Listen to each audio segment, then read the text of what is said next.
ಕೆಲವೊಂದು ವಿಚಾರಗಳನ್ನ ಡಿಗ್ ಮಾಡಿದಷ್ಟು ಅದು ಇನ್ನಷ್ಟು ಕಂದಕ ಸೃಷ್ಟಿ ಆಗ್ತಾ ಹೋಗುತ್ತೆ. ಅದೇ ಆಗ್ತಾ ಇರುವಂಥದ್ದು ಚಿತ್ತಾಪುರದಲ್ಲಿ RSS ಪಥಸಂಚಲನದ ವಿಚಾರಕ್ಕೆ ಸಂಬಂಧಪಟ್ಟಂತೆ ಬ್ರೇಕ್ ಹಾಕುವಂತ ಪ್ರಯತ್ನ ಏನೇನೆಲ್ಲ ಆಗ್ತಾ ಇದೆ ಅದು ಮುಂದುವರೆದ ಭಾಗವಾಗಿ ಇನ್ನು ಸಾಕಷ್ಟು ಸಂಘಟನೆಗಳು ನಮಗೂ ಅವಕಾಶ ಕೊಡಿ ಅವತ್ತೇ ಕೊಡಿ ಅಂತ ಹಿಡ್ಕೊಂಡು ಕೂತಿದ್ದಾರೆ. ಚಿತ್ತಾಪುರದಲ್ಲಿ ಮುಗಿಯದ ಪಥಸಂಚಲನದ ಸಂಘರ್ಷ. ಇಂದು DC ಕಚೇರಿಯಲ್ಲಿ ಹೈ ವೋಲ್ಟೇಜ್ ಮೀಟಿಂಗ್ ಅನ್ನ ಮಾಡಲಾಗ್ತಾ ಇದೆ. DC ನೇತೃತ್ವದಲ್ಲೇ ಮಾಡಲಾಗ್ತಾ ಇರುವಂಥದ್ದು, ಹೈಕೋರ್ಟ್ ಸೂಚನೆಯಂತೆ ಮಾಡಲಾಗ್ತಾ ಇರುವಂಥದ್ದು. ಕೋರ್ಟ್ ಸೂಚನೆಯಂತೆ ಶಾಂತಿ ಸಭೆಯನ್ನ ನಡೆಸಲಿದ್ದಾರೆ ಜಿಲ್ಲಾಧಿಕಾರಿಗಳು. 11 ಸಂಘಟನೆಗಳಿಗೂ DC ಫೌಜಿಯಾ ತರನ್ನುಮ್ ನೋಟಿಸ್ ಅನ್ನ ಕೊಟ್ಟಿದ್ದಾರೆ.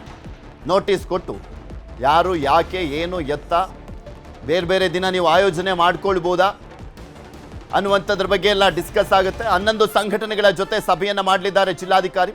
RSSಗೂ ನೋಟಿಸ್ ಅನ್ನ ಕೊಟ್ಟಿರುವಂಥದ್ದು DC ಫೌಜಿಯಾ ಅವರು. ಇನ್ನು RSS ಪಥಸಂಚಲನಕ್ಕೆ ಅವಕಾಶ ಸಿಗುತ್ತಾ?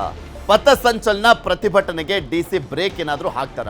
ಒಂದು 11 ಸಂಘಟನೆ ಕೇಳ್ಬಿಟ್ಟಿದಾರಪ್ಪ, ಕಾನೂನು ಸುವ್ಯವಸ್ಥೆ ಕಾಪಾಡೋದು ಕಷ್ಟ, ಯಾರಿಗೂ ಅವಕಾಶ ಕೊಡೋದಿಲ್ಲ ಅನ್ನುವಂಥ ರೀತಿಯಾದಂಥ ತೀರ್ಮಾನ ಏನಾದರೂ ಕೈಗೊಂಡ್ಬಿಡ್ತಾರ?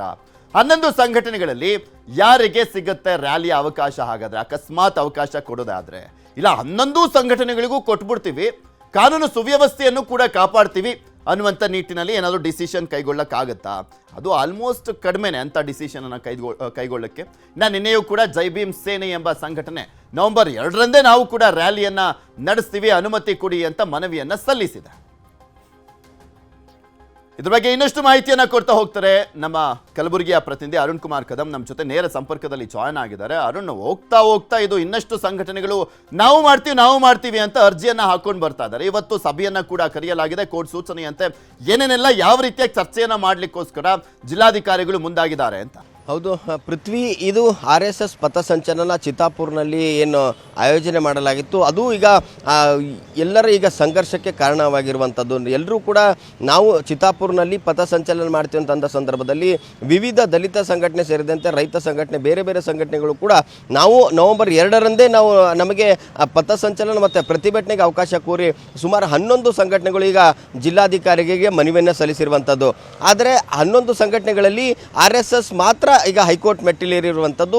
ನಮಗೆ RSS ಪಥಸಂಚಲನ ಮಾಡಲಿಕ್ಕೆ ಅವಕಾಶ ಕೋರಿಗ ಅರ್ಜಿಯನ್ನು ಸಲ್ಲಿಸಿದ್ದಾರೆ. ಈ ಅರ್ಜಿಯ ವಿಚಾರಣೆ ನಡೆಸಿದಂಥ ಹೈಕೋರ್ಟ್ ಏನಂತಂದರೆ ಎಲ್ರಿಗೂ ಕೂಡ ಹೋರಾಟ ಮಾಡುವಂಥದ್ದು ಕಾನೂನಿನಡಿಯಲ್ಲಿ ಅವಕಾಶ ಇರುವಂಥದ್ದು, ಅದು ಏನಂತಂದರೆ ಶಾಂತಿಯುತವಾಗಿ ನಡಿಬೇಕಂತ ಹೇಳಿ ಈಗ ಏನು ಹೈಕೋರ್ಟ್ ಸೂಚನೆ ಮೇರೆಗೆ ಈಗ ಜಿಲ್ಲಾಧಿಕಾರಿಗಳಿಗೆ ಇವತ್ತು ಶಾಂತಿ ಸಭೆ ಎಲ್ಲ ಸಂಘಟನೆಗಳನ್ನು ಕರೆದು ಶಾಂತಿ ಸಭೆ ನಡೆಸಲು ಈಗ ಆ ಸೂಚನೆಯನ್ನು ಕೊಟ್ಟಿರುವಂಥದ್ದು. ಆ ಹಿನ್ನೆಲೆಯಲ್ಲಿ ಇವತ್ತು ಬೆಳಗ್ಗೆ 11:30ಕ್ಕೆ ಜಿಲ್ಲಾಧಿಕಾರಿಗಳು ಅವರ ಜಿಲ್ಲಾಧಿಕಾರಿ ಕಚೇರಿಯಲ್ಲಿ ಶಾಂತಿ ಸಭೆಯನ್ನು ಕರೆದಿದ್ದಾರೆ. ಎಲ್ಲ 11 ಸಂಘಟನೆಯ ಪ್ರಮುಖರು ಮತ್ತು ಅವರ ಜೊತೆ ಏನು 3 ಜನ ಮಾತ್ರ, ಒಂದು ಸಂಘಟನೆಯಿಂದ 3 ಜನರಿಗೆ ಮಾತ್ರ ಈ ಒಂದು ಶಾಂತಿ ಸಭೆಗೆ ಆಗಮಿಸಲು ಅವಕಾಶ ಇರುವಂಥದ್ದು. ಹಾಗಾಗಿ ಇವತ್ತು ಸಭೆಯಲ್ಲಿ ಏನೇನೆಲ್ಲ ಆಗುತ್ತೆ, ಯಾರಿಗೆ ಪರವಾನಗಿ ಸಿಗುತ್ತೆ ಅಂತ ಈಗ ಆ ಕುತೂಹಲನ ಮೂಡಿಸಿರುವಂಥದ್ದು.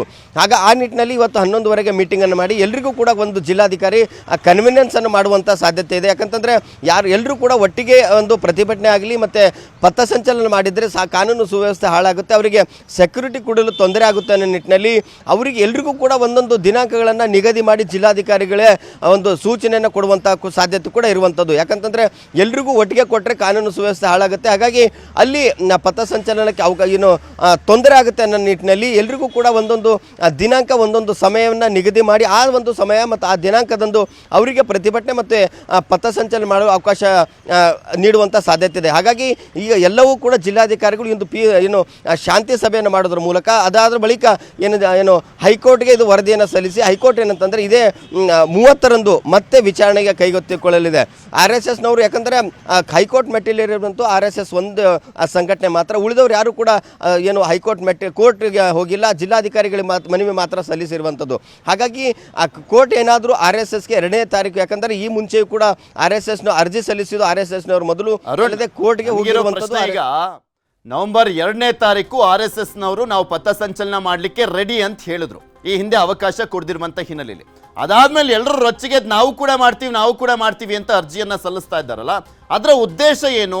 RSS ಪಥಸಂಚಲನ ಮಾಡಬಾರ್ದು, ಅದಕ್ಕೆ ಬ್ರೇಕ್ ಹಾಕಬೇಕು ಅನ್ನುವಂಥ ನಿಟ್ಟಿನಲ್ಲಿ ಒಂಥರ ಒತ್ತಡ ತಂತ್ರದ, ಅಥವಾ ನಿಜಕ್ಕೂ ಇವರಿಗೆ ಅರಿವನ್ನ ಮೂಡಿಸಬೇಕು, ಜಾಗೃತಿ ಮೂಡಿಸಬೇಕು, ಒಂದು ಸಂದೇಶ ಕೊಡಬೇಕು ಅನ್ನುವಂಥ ಉದ್ದೇಶನೇ ಇದೆಯಾ ಅಂತ? ಹೌದು ಪೃಥ್ವಿ, ಯಾಕಂತಂದ್ರೆ ಈ ಹಿಂದೆ 19ರಂದು ನಮಗೆ ಪಥಸಂಚಲನಕ್ಕೆ ಅವಕಾಶನ RSSನವ್ರು ಕೇಳಿದ್ರು. ಆದರೆ ಅವತ್ತು 3 ಸಂಘಟನೆಗಳು ಪಥಸಂಚಲನ ನಾವು ಮಾಡ್ತೀವಿ ಅಂತ ಹೇಳಿ ಅರ್ಜಿಯನ್ನು ಸಲ್ಲಿಸಿದ್ರು. ಹಾಗಾಗಿ ಅದಕ್ಕೆ ಯಾರಿಗೂ ಕೂಡ ಜಿಲ್ಲಾಧಿಕಾರಿಗಳು ಪರವಾನಗಿಯನ್ನು ಕೊಟ್ಟಿರಲಿಲ್ಲ. ಆದರೆ ಇಷ್ಟು ದಿನ ಯಾರೂ ಕೂಡ ಪಥಸಂಚಲನ ಮಾಡುವಂಥ ಸಂದರ್ಭದಲ್ಲಿ ಪ್ರತಿಭಟನೆಯನ್ನು ಮಾಡ್ತಿರಲಿಲ್ಲ. ಆದರೆ ಈಗ ಚಿತ್ತಾಪುರ ಏನು ಕ್ಷೇತ್ರ ಇದೆ, ಆ ಒಂದು ಚಿತ್ತಾಪುರ ತಾಲೂಕಿನಲ್ಲಿ ಮಾತ್ರ ಇದು RSS ಮತ್ತು ವಿವಿಧ ಸಂಘಟನೆಗಳ ಜಿದ್ದಾಜಿದ್ದಿಗೆ ಕಾರಣವಾಗಿರುವಂಥದ್ದು. RSSಗೆ ಸರ್ಕಾರಿ ಏನೇನಿದ್ದಾವೆ ಅಲ್ಲಿ ಅದಕ್ಕೆ ಬ್ಯಾನನ್ನು ಮಾಡಬೇಕು, ಯಾರಿಗೂ ಕೂಡ ಅವಕಾಶವನ್ನು ಕೊಡಬಾರ್ದು ಅಂತ ಹೇಳಿ ಸಚಿವ ಪ್ರಿಯಾಂಕ್ ಖರ್ಗೆ ಅವರು ಮುಖ್ಯಮಂತ್ರಿಗಳ ಪತ್ರವನ್ನು ಬರೆದಿದ್ದರು. ಆ ಒಂದು ಸಂದರ್ಭದಲ್ಲಿ ಅವರ ಮೇಲೆ ಪ್ರಭಾವ ಬೀರಲು ಅಲ್ಲಿ ಏನಂತಾರೆ ಭಯದ ವಾತಾವರಣ ನಿರ್ಮಾಣ ಮಾಡಲು RSSನವರು ಈ ರೀತಿಯ ಒಂದು ಪಥಸಂಚಲನ ಮಾಡ್ತಾ ಇದ್ದಾರೆ. ಯಾಕೆ ಅಷ್ಟು ಜಿದ್ದಿಗೆ ಬಿದ್ದಿದ್ದಾರೆ ಅಂತೇಳಿ ವಿವಿಧ ಸಂಘಟನೆ ಹೇಳ್ತಾ ಇರುವಂಥದ್ದು. ಲಾಠಿ ಹಿಡ್ಕೊಂಡು ಬರೋದಕ್ಕೆ ಯಾರಿಗೂ ಕೂಡ ಅವಕಾಶ ಇರಲ್ಲ. ಅಲ್ಲದೆ ಅಲ್ಲಿ ಲಾಠಿ ಹಿಡ್ಕೊಂಡು ಪಥಸಂಚಲನ ಮಾಡುವುದರಿಂದ ಎಲ್ಲೋ ಒಂದು ಕಡೆ ಭಯದ ವಾತಾವರಣ ನಿರ್ಮಾಣವಾಗುತ್ತೆ. ನಮ್ಮ ಎಲ್ಲವೂ ಕೂಡ ನಮ್ಮ ಏನು ಸಂಘಟನೆಗಳನ್ನು ಅರ್ಜಿಯನ್ನು ಸಲ್ಲಿಸಿದ್ದು ನಾವೆಲ್ಲರೂ ಕೂಡ ರಿಜಿಸ್ಟರ್ಡ್ ಆದಂಥ ಸಂಘಟನೆಗಳು, ನಮಗೆ ಅವಕಾಶ ಕೊಡಬೇಕು. RSSನವರು ರಿಜಿಸ್ಟರ್ಡ್ ಕಾಪಿಯನ್ನು ಸರ್ಕಾರ ಜಿಲ್ಲಾಧಿಕಾರಿಗಳು ಕೊಟ್ಟಿಲ್ಲ. ಹಾಗಾಗಿ ಅವರಿಗೆ ಅವಕಾಶವನ್ನು ಕೊಡಬಾರ್ದು ಅಂತೇಳಿ ಯಾವುದೇ ಕಾರಣಕ್ಕೂ ಚಿತ್ತಾಪುರ್ನಲ್ಲಿ RSSನವರು ಪಥಸಂಚಲನ ಮಾಡಬಾರ್ದು ಅಂತ ಹಲವು ಸಂಘಟನೆಗಳು ಏನಂತಂದ್ರೆ ಅದಕ್ಕೆ ಅವಕಾಶನ ಕೊಡಲೇಬಾರ್ದು ಅಂತ ಹೇಳಿ ಈಗ ಜಿಲ್ಲಾಧಿಕಾರಿಗೆ ಮನವಿಯನ್ನು ಸಲ್ಲಿಸಿದ್ದಾರೆ ಪೃಥ್ವಿ. ಇದು ಏನಂತಂದ್ರೆ ಸಾಕಷ್ಟು ಸಂಘರ್ಷಕ್ಕೆ ಕಾರಣವಾಗಿರುವಂಥದ್ದು. ಯಾರಿಗೆ ನವೆಂಬರ್ 2ರಂದು ಅವಕಾಶನ ಕೊಡ್ತಾರೆ ಅನ್ನೋದು ಈಗ ಕುತೂಹಲನ ಮೂಡಿಸಿರುವಂಥದ್ದು. ಸ್ಟ್ರಾಟಜಿಯನ್ನು ಚೆನ್ನಾಗಿ ಹಾಕೊಂಡಿದ್ದಾರೆ. ಬಟ್ ಎಷ್ಟು ಮಟ್ಟಿಗೆ ಏನೇನಾಗುತ್ತೆ ಅನ್ನುವಂಥದ್ದೇ ಸದ್ಯಕ್ಕಿರುವಂಥ ಕುತೂಹಲ. ಬಿಕಾಸ್ ಹೈಕೋರ್ಟ್ ಮೆಟ್ಟಿಲೇರಿರುವಂಥ ಹಿನ್ನೆಲೆಯಲ್ಲಿ ಹೈಕೋರ್ಟ್ ಏನು ನಿರ್ಧಾರ ಮಾಡುತ್ತೆ ಅನ್ನುವಂಥದ್ರ ಮೇಲೆ ಈ ಪಥಸಂಚಲನ ಅನ್ನುವಂಥ ಡಿಪೆಂಡ್ ಆಗಿದೆ ಅಂತ ಕಾಣಿಸುತ್ತೆ. ಧನ್ಯವಾದ ಅರುಣ್, ನಿಮ್ಮೆಲ್ಲ ಮಾಹಿತಿ.